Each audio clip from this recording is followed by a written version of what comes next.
Testing, testing. 1, 2, me. A mess.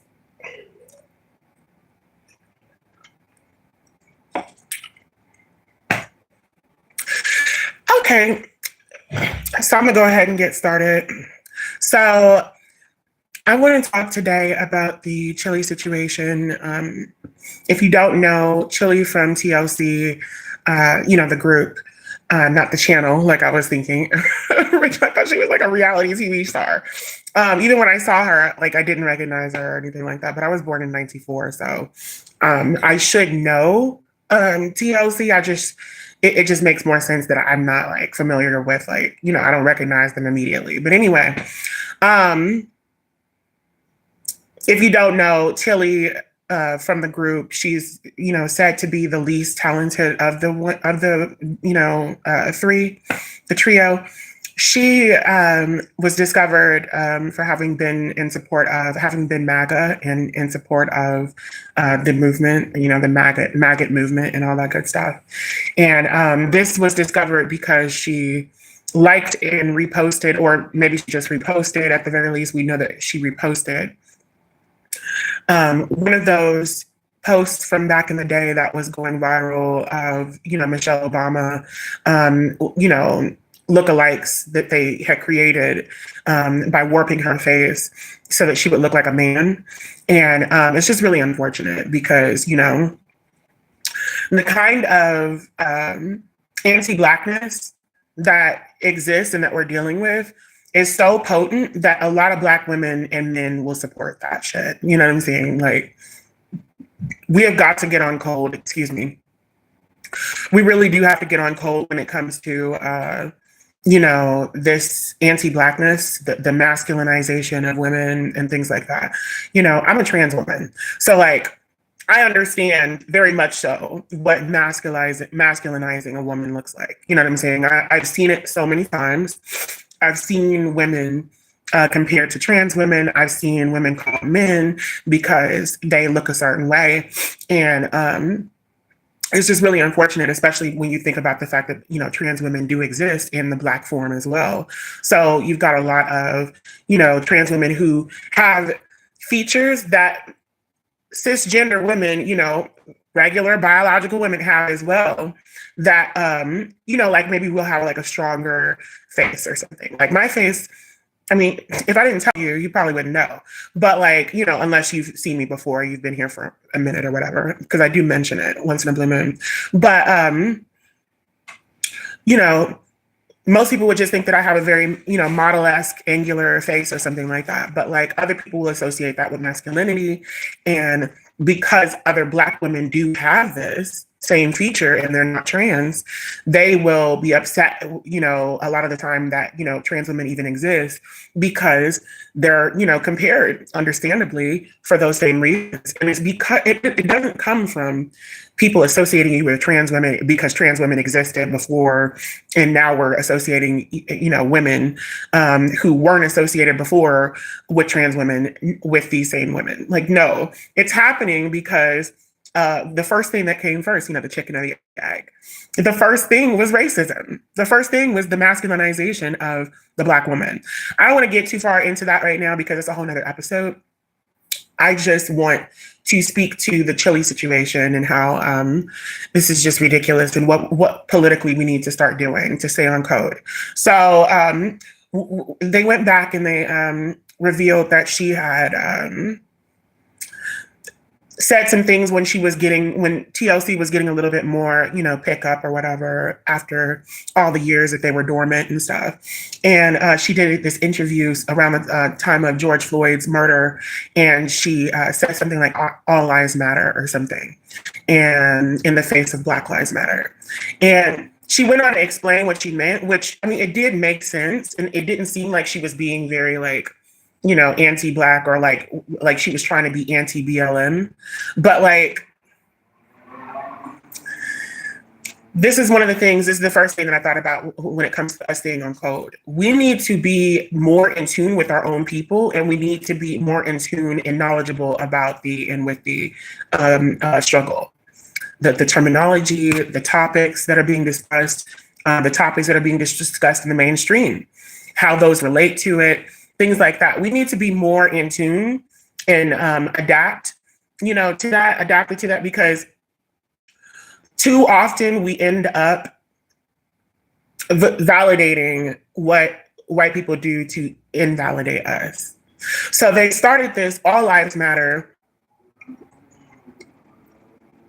in juxtaposition to Black Lives Matter, because they wanted us to, because it's just like a person, like, we'll be honest, like in the Black community, we know that just like with a lot of other communities, it's very, although it's pretty deep here, it's very bad to be considered to be a part of the community. If you're gay, if you're trans or whatever. So a good example would be like, if someone says trans lives matter, most Black men are not going to want to say trans men, trans women, well, whoever it is, trans men and women. most Black guys are not going to want to say, or Black women even, trans lives matter. You know what I'm saying? Or Black trans lives matter, because they're not in it for that cause. You know what I'm saying? And a lot of them don't even believe that our lives matter, to be honest with you.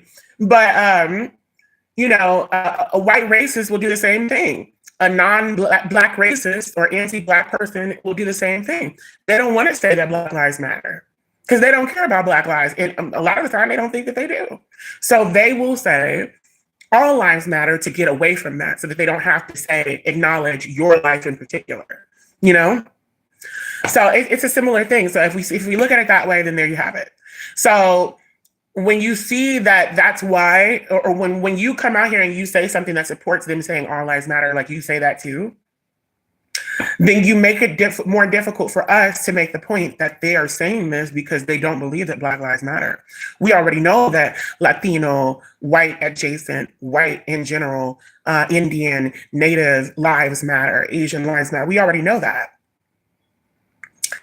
We don't know as a collective that Black lives matter, because we always seem to be able to excuse the horrible things that happen to Black people.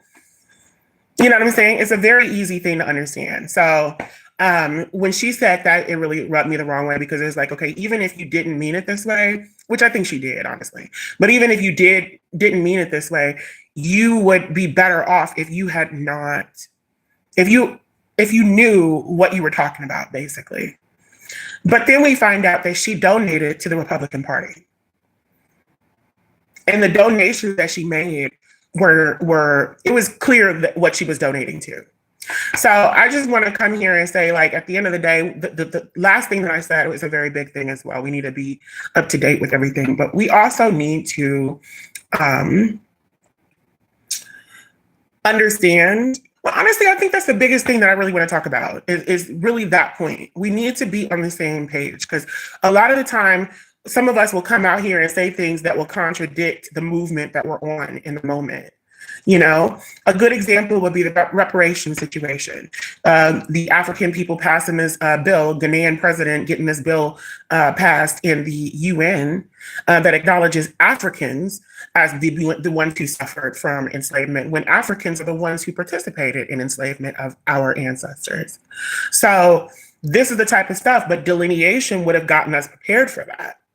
Delineation would have gotten the whole world on board with the fact that we can't be calling these people African, because only a select few of them were African. The rest of them were American, British, Portuguese, Spanish, Latin, Latino, what have you.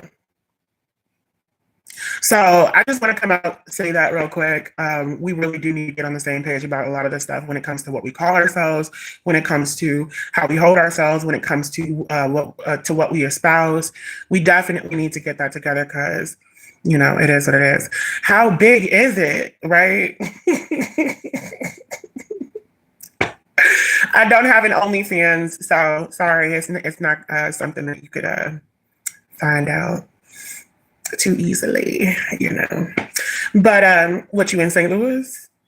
You trying to find out? No, I'm playing. No, and sorry, I just got out the shower. Really, I just washed my hair, but yeah. But that was all I really came to say to you guys. I just want us to be more on code.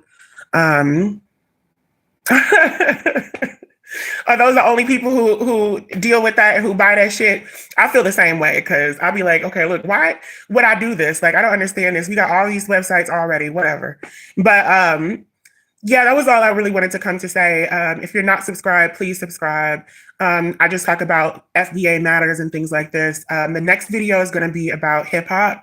And I've really been studying our roots when it comes to hip hop and rap, and hip hop as a whole genre that it transcends just rap.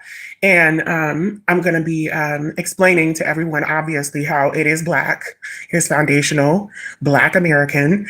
And I'm going to be explaining how what J. Cole, what I think it's a good time because I've been wanting to do this video for a minute, but now we got J. Cole and Jay-Z and all these other JJs coming out here talking about, you know, JJ the jet plane talking about this elementary as 1, 2, 3 ABC as this is what rap is supposed to be. And it's like, that's not what it is. And now you want to take battling out of rap. Like what? Because you got your feelings hurt because some people got exposed. Like stop. So yeah. Yes. Like Tinder is better and it's free. Well, thank you. Well, my teeth look so white on her. Let me stop. Okay, but I'm gonna go ahead and go. I mean, I wish I had more to talk about because you know I've never had somebody interact while I'm live, or I haven't had that in a minute, like a year. But my dog's Black. Does that count, girl? Now I'm really getting the hell up out of here.